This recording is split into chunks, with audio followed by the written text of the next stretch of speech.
Today we're going to be talking about the results of the election. Obviously, it was, when was the actual election? On the 3rd, I believe. I think it was on the 3rd. But obviously,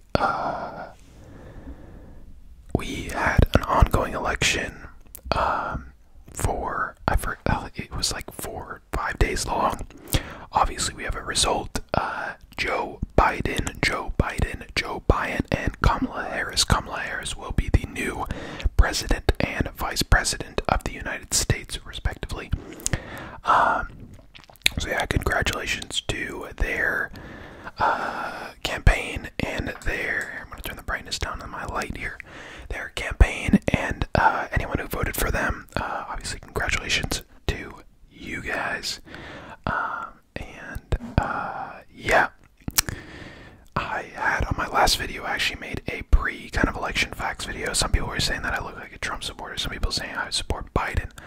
Obviously, I'm not going to air my political beliefs out there. I want to be as objective as possible on this channel. I believe that's the only fair way to make these videos. I don't want to be biased or anything, you know. But I think, like everyone should, I do respect the decision that was reached in the election. I know Donald Trump is accusing there to be voter fraud when there's almost no evidence that there was any voter fraud. So yeah, that's where we're at right now. So yeah, Joe Biden has secured 279 electoral college votes. He did flip a few states from 2016 that were red states in 2016, those being Wisconsin, that he won by a margin of 20,000 votes, Michigan, that he won by about 150,000, Pennsylvania, that he won by about 40,000, and Georgia, which he won by about 10,000. I don't know if Georgia flipped. He also won Arizona. So yeah, very big deal. Obviously, I wanted to kind of just go through some facts in this video. But yeah, so I was up election night. I stayed up. I'm based in the UK, so I stayed up till about 5 a.m. watching the polls, and it was looking very good for Donald Trump at that time. I would have put money on him to win, but I did hear a lot about there being potential a large influx of mail-in ballots, much larger this year than any other year because of the old COVID situation. And obviously those mail-in ballots did come through mainly for Joe Biden, just because Democrats were a lot more likely to vote left or vote for Joe Biden. So that was very surprising. He managed to catch up in Arizona, Wisconsin, Michigan, Pennsylvania, Georgia. I think he caught up in Virginia. Was actually projected to be blue, but Trump was winning it for a while. And I think he also started catching up in North Carolina. I don't think he'll win, but yeah. So yeah, very interesting. Obviously, you know, it's been a pretty crazy few days, just because I feel like everyone has been completely on top of, you know, oh, this state just went red, oh, it just went blue. No, it hasn't been called yet. You know, there's been a lot of misinformation, a lot of things all over the place. But yeah, Joe Biden managed to, the big one was Pennsylvania, that he came back and won, which Trump, he won against Clinton in 2016, and I think he won Pennsylvania by about 1% or so, might have been a little less. But Joe Biden getting 49.6% of the votes and Trump only getting 49.1%. So that is pretty crazy. Pretty crazy flips. But yeah, Trump had previously flipped Pennsylvania, Michigan, and Wisconsin in 2016. And those were states that had been Democratic strongholds for a long time, like decades. And it looks like Biden managed to flip those back just about. So props to him, you know. Yeah, I believe Trump kept Florida. which, I think a lot of people thought would decide this election, but Biden managed to flip a pretty good amount of stuff. So congrats to him. We have some exit poll demographic breakdowns. So 48% of men voted for Biden, while 49% of men voted for Trump.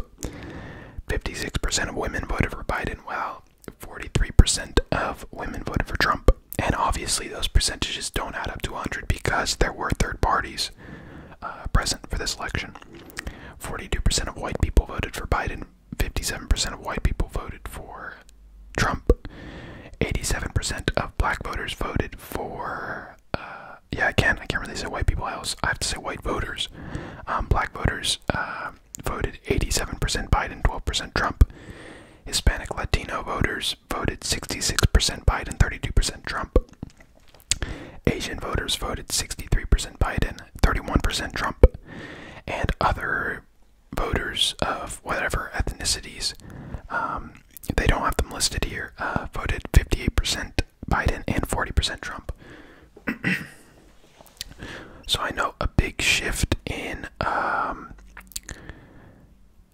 Trump's demographic came from I think the Hispanic population, especially Hispanic males. I don't think he captured much of that vote early on in his campaign, but I think towards the end he managed to.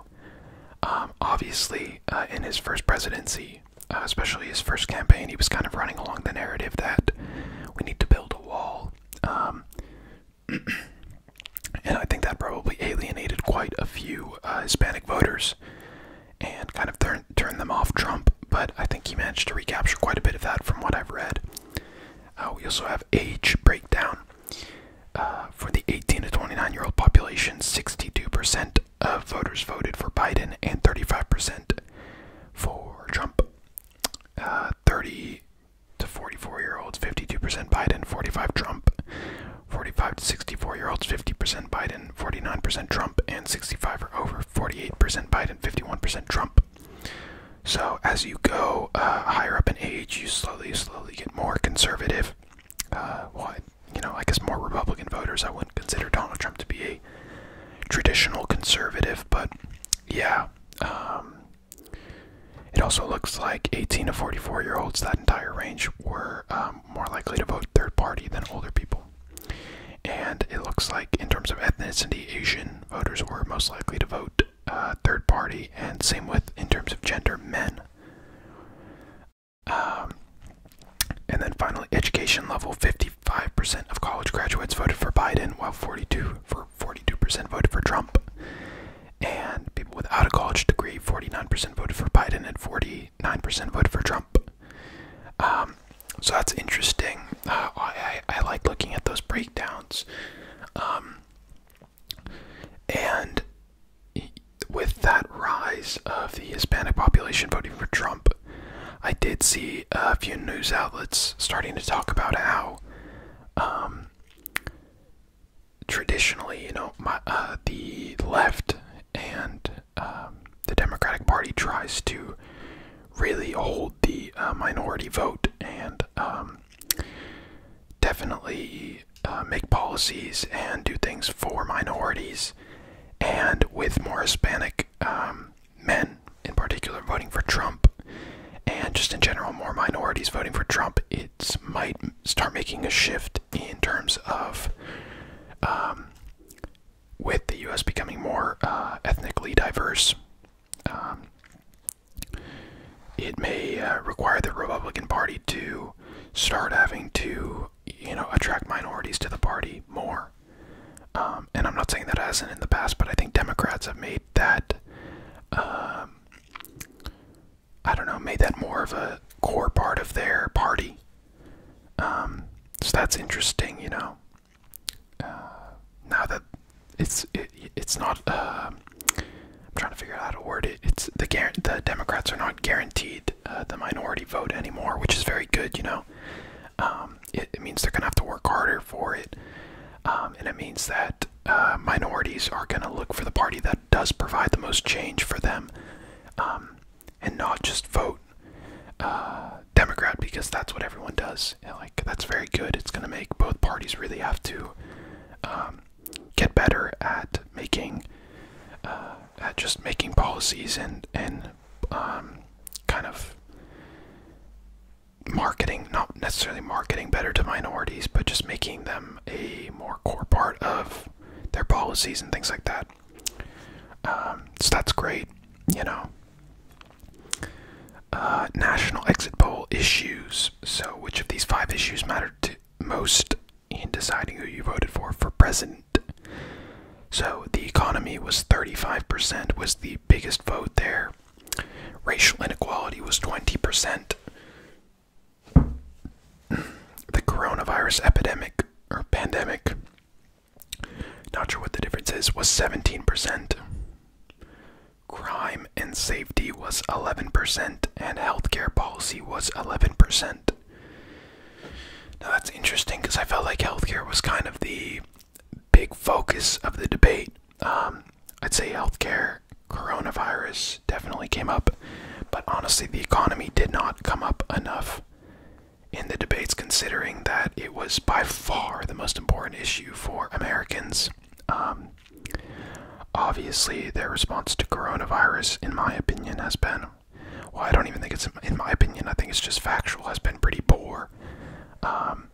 It's spread insanely there, compared to in European countries, or just pretty much anywhere else in the world, which is obviously sad, just because there's so many lives lost there that didn't need to be lost. But it seems like Biden kind of had more of an initiative and more of an exact plan on the coronavirus epidemic or pandemic, which he'll put into place. Yeah, which is good, I think. I mean, we'll see how it goes. Obviously, it seemed like Trump had kind of been going along the narrative of that there's a vaccine coming soon, but I think there wasn't enough focus being put on what we do now, you know, like everything shouldn't, you know, I think there's some things in the US, there's some measures that need to be adopted just for now, even if there is a vaccine, you know, there's no proof that there's a vaccine, but even if there is a vaccine coming. So yeah, that's just my personal opinion, but I think just with Europe handling this much better than the US, it's pretty concerning. But yeah, so currently, I believe Donald Trump is claiming voter fraud in Michigan and Pennsylvania. I think I might be wrong. I'm pretty sure Michigan, which is interesting. I mean, obviously, I don't know if there's any proof of that, but I don't see him conceding the election without, you know, doing something like that. So yeah, this was also an election with the biggest voter turnout since the year 1900. I believe there was 68% of Americans voted, which is amazing. Yeah, so great job on for everyone doing that. You know, it was a big election. I think there's been a lot of divide in the United States recently.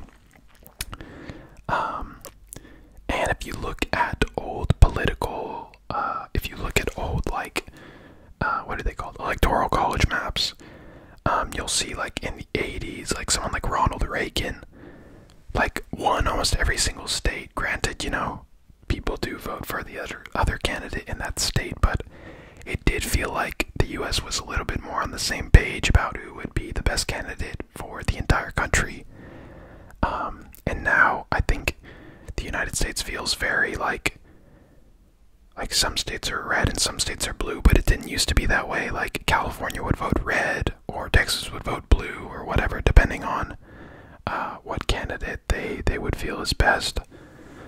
Everyone felt a little more on the same page, but I think now it feels very divided. Each party is kind of in their own bubble.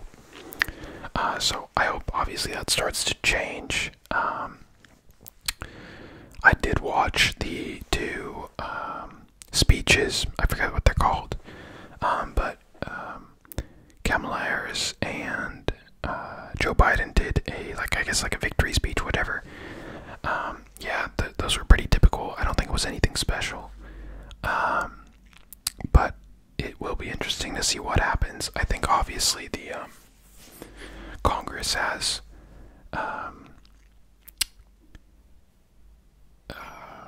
is more Republican right now, but the Democrats have the House. So I don't know how much is really going to go through. The whole political system in the U.S. right now feels very just like bipartisan. Is that the word? Everyone is just only voting for, people are just voting based on party rather than by policy, it feels like. So I don't know if Joe Biden will be able to get anything done. On the same side of that, I don't know if Republicans will really be able to get anything done either. So I guess we'll have to see what happens. It's definitely going to be interesting. Just we're still in the middle of coronavirus. So, especially in the U.S., it's still a very real issue, even though it feels like they haven't taken much initiative. So that will be interesting to see how Biden plans to tackle that. And, he, as much as you can hate him or disagree with his opinions, I do believe he won the election fairly. I think you really do have to trust the election process and consider whether you would be claiming, like, if someone thinks he really committed, or there was really voter fraud, like, if Trump won, would you be claiming voter fraud? I don't know if that's, I don't know. But yeah, again, congrats to Joe Biden for winning. As much as I think a lot of people were disappointed that he got the nomination over people like Bernie Sanders or Elizabeth Warren, he did win, which was kind of the ultimate goal of the Democratic Party. So yeah, I guess we'll see where we go. Biden did mention in his speech that he will make America, or make life better, or whatever, for everyone who did and didn't vote for him. So we can only hope that is true. And yeah, if you guys did enjoy this video, don't forget to hit that thumbs up button. Actually, I don't even think I said that in the intro, so don't forget to hit that thumbs up button. Obviously, don't forget to comment down below. Say if you guys want to see maybe like a part 3 of this kind of video. I don't know, maybe like as the whole Trump voter fraud thing continues. Maybe you want to see an update. Then let me know if you guys want to see any other videos as well, or part 2 of any other videos. Don't forget to comment down below. And finally, don't forget to subscribe. We are at, I think it's like 970 subs. We are like 30 away from 1,000. 30 away. And if you subscribe now, you're going to be here before I hit 1,000. And then once I'm at like 10,000 or 100,000, because I'm using the law of attraction, I'm going to be there one day. Then you'll get to write in the comments. You'll be like, oh, I was here when he didn't even have 1,000 subs. Like, you know that feeling when you follow someone to the top. So yeah, join the Vincent ASMR. I don't have a name for our fan base, but just join the Vincent ASMR community. And yeah, let me know what you guys think about the video. I will catch you guys next time. See ya.